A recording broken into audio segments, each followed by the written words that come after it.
नमस्कार दोस्तों, मैं सतीश सुमन आपके अपने YouTube चैनल श्रेष्ठ भारत में आपका स्वागत करता हूं। दोस्तों, 21 अक्टूबर 1924 यानी कि सोमवार को माननीय सुप्रीम कोर्ट ने संविधान के प्रस्तावना के शब्द समाजवादी और पंथ निरपेक्षता को चुनौती देने वाली जो याचिका थी, यानी कि इनको हटाने वाली जो याचिका थी, उन पर सुनवाई करते समय क्या निर्णय दिया, इस बारे में बात करेंगे। बताएंगे विस्तार से कि किन किन लोगों ने यह याचिका दाखिल की, जिस पर माननीय सुप्रीम कोर्ट की क्या टिप्पणी थी। भारतीय संविधान की प्रस्तावना के शब्द धर्मनिरपेक्षता यानी कि सेकुलर शब्द का अर्थ क्या है, इस बारे में हम बात करेंगे। तो जिन्होंने अभी तक हमारे चैनल को सब्सक्राइब नहीं किया है तो प्लीज चैनल को सब्सक्राइब कर लें, बगल में जो बेल आइकन है उसे भी क्लिक कर दें ताकि हमारी हर वीडियो का नोटिफिकेशन आप तक पहुंचता रहे। 2022 में राज्यसभा के पूर्व सांसद और भाजपा नेता सुब्रमण्यम स्वामी ने और अश्वनी उपाध्याय ने, जो कि सुप्रीम कोर्ट के वकील हैं, आदि ने सुप्रीम कोर्ट में भारतीय संविधान की प्रस्तावना में शब्द समाजवादी और पंथ निरपेक्षता शब्द को हटाने की मांग करते हुए याचिका दाखिल की।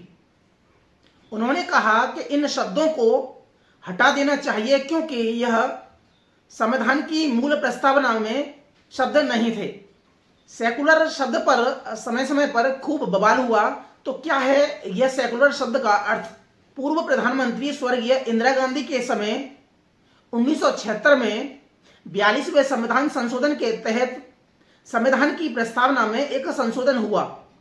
इस संशोधन के तहत संविधान की प्रस्तावना में समाजवादी और पंथ निरपेक्ष शब्द जोड़े गए। धर्मनिरपेक्षता का क्या अर्थ है? तो धर्मनिरपेक्षता का अर्थ है राज्य यानी कि सरकार का कोई भी धर्म नहीं होगा। वह किसी भी धर्म का न तो विरोध करेगी न ही उसका समर्थन करेगी। राज्य राजनीति या अन्य किसी धार्मिक मामले में धर्म को दूर रखेगी।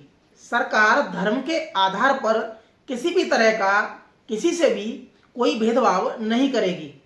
किसी के धर्म का विरोध न करना बल्कि सभी को अपने अपने धार्मिक विश्वासों एवं मान्यताओं को पूरी आज़ादी के साथ मानने की छूट देता है। सरकार धर्म के मामले में तटस्थ रहेगी, यानी कि सरकार का कोई भी धार्मिक पंथ नहीं होगा।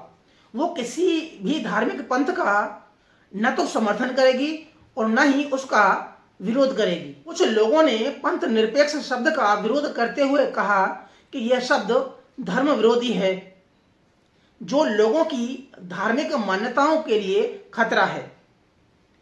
लेकिन ऐसा नहीं है। संविधान सभी नागरिकों को, सभी धर्मों को उचित सम्मान देता है।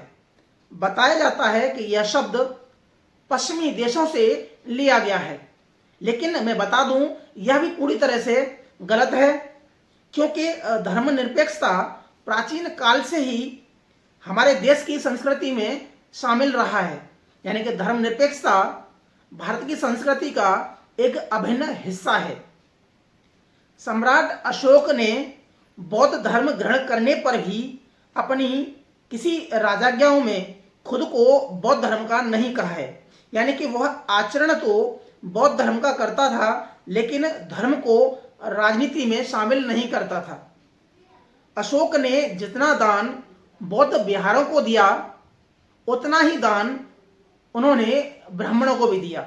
बराबर की पहाड़ियों में आजीविकों के लिए गुफाओं का निर्माण करना इस बात का सबूत है कि अशोक धर्मनिरपेक्ष था।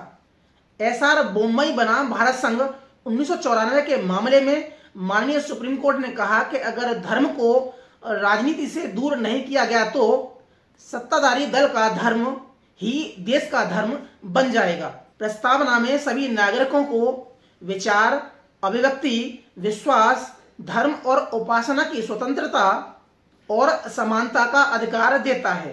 क्या यह धर्मनिरपेक्षता नहीं है? 1998 में वाजपेयी सरकार ने संविधान की समीक्षा के लिए एक कमेटी बनाई तो विरोधियों ने कहा कि यह संविधान के मूल ढांचे को प्रभावित करने की कोशिश है।